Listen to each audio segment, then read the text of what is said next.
we'll jump right into the MLS. The MLS is back tournament. Everyone's pretty psyched for soccer. You know, we've got the NWSL and the MLS right on their heels. So we just got the schedule for the teams and the broadcasters. So we wanted to pick your brain on, who do you think will win? Does it really matter, to the players, to the coaches, to organizations? And what do you think the biggest takeaway from the tournament will be for everybody? I'll start in reverse order. The biggest takeaway is that the game's back, right? We've had this lull now where the players obviously are dying to get back to playing.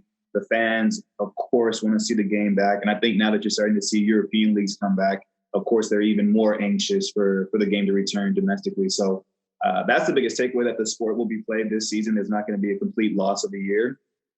Who do I think will win? It's interesting because you kind of take it back to, you're starting from scratch again.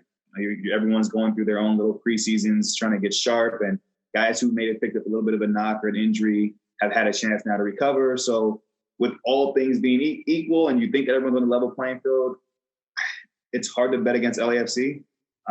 That's my guy.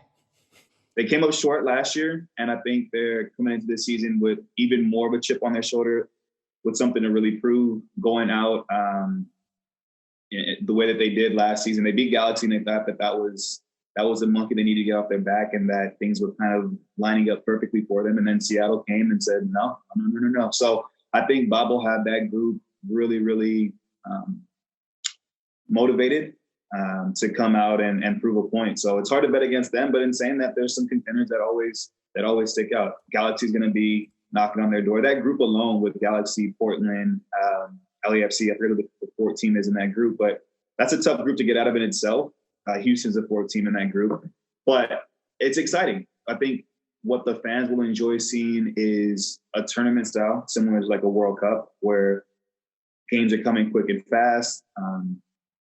I think some of the complaints about most sports, not just soccer, is that seasons can be too long. Sometimes people say that certain games don't have as much meaning. I don't agree, but that can be a knock on most sports when you have a long season. So this eliminates that, right? Every game has its importance straight away, and every game has meaning, and they come quick. And I think from a player standpoint, though, it's a tough one, because they're eager to get back playing. They've missed the game, and they've been frustrated, like we all have been, quarantined up, and now they're going to go into somewhat of another quarantine. The logistics and everything hasn't been finalized. They're still trying to work out kinks and details, but from what it sounds like, they're going to be locked up in a hotel away from their families, not having a chance to really interact much whatsoever. And so that's going to play a role.